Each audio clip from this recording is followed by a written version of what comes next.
neuroscientist and professor in the University of California. And over the past, 35 years, I study behavior, but on the basis of everything from genes through neurotransmitters, dopamine, things like that, all the way through circuit analysis. So that's what I normally do.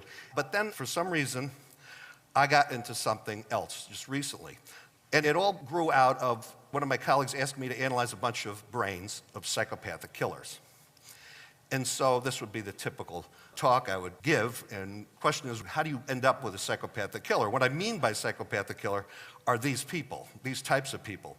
And so some of the brains that I've studied are people you know about. When I get the brains, I don't know what I'm looking at. It's a blind experiment. They give me normal people and everything. So I've looked at about 70 of these and came up and saw a number of pieces of data. So we look at these sorts of things theoretically on the basis of genetics and brain damage and the interaction with the environment and exactly how that machine works. So we're interested in exactly where in the brain and what's the most important part of the brain. So we've been looking at this, the interaction of genes, what's called epigenetic effects, brain damage, and environment, and how these are timed. And how you end up with a psychopath and a killer depends on exactly when the damage occurs. It's really a very precisely timed thing. You get different kinds of psychopaths. So we're going along with this, and here's just to give you the pattern. And the pattern is that those people, every one of them I looked at who was a murderer and who was a serial killer, had damage to their orbital cortex, which is right above the eyes, the orbits, and also the anterior part of the temporal lobe. So there's this pattern that every one of them had, but they all were a little different too. They had other sorts of brain damage. The key thing is that the major violence genes is called the MAOA gene. And there's a variant of this gene that is in the normal population. Some of you have this. And it's sex linked. It's on the X chromosome. And so in this way, you can only get it from your mother. And in fact, this is probably why mostly men, boys, are psychopathic killers, are very aggressive. Because, the daughter can get one X from the father, one X from the mother. It's kind of diluted out. But for a son, he could only get the X chromosome from his mother. So this is how it's passed from mother to son. And it has to do with too much serotonin during development. It's kind of interesting because serotonin is supposed to make you calm and relaxed. But if you have this gene in utero, your brain is bathed in this. So your whole brain becomes insensitive to serotonin, so it doesn't work, later on.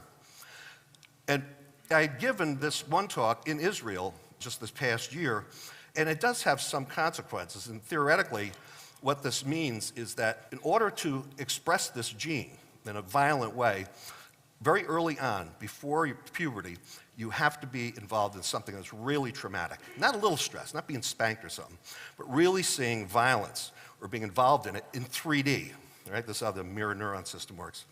And so if you have that gene and you see a lot of violence in a certain situation, this is the recipe for disaster, absolute disaster. And what I think might happen in these areas of the world where we have constant violence, you end up having generations of kids that are seeing all this violence. And if I was a young girl somewhere in a violent area, a 14-year-old, and I wanted, find a mate, I'd find some tough guy, right, to protect me. Well, the problem is this tends to concentrate these genes.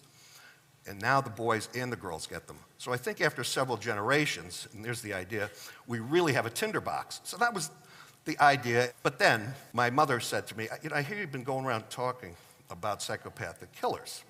And you're talking as if you come from a normal family. I said, what the hell are you talking about? She then told me about her own family tree. Now, she blamed this on my father's side, of course. This was one of these cases because she has no violence in her background. But my father did. Well, she said there's good news and bad news. One of your cousins is Ezra Cornell, founded Cornell University. But the bad news is that your cousin's also Lizzie Borden. Now, I said, okay, so what? We have Lizzie. She goes, no, it gets worse. Read this book. And here's this Killed Strangely, and it's a historical book.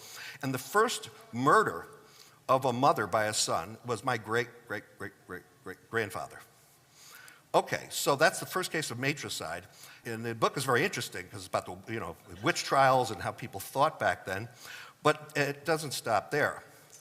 There were 7 more men on my father's side, starting then, Cornell's, that were all murderers.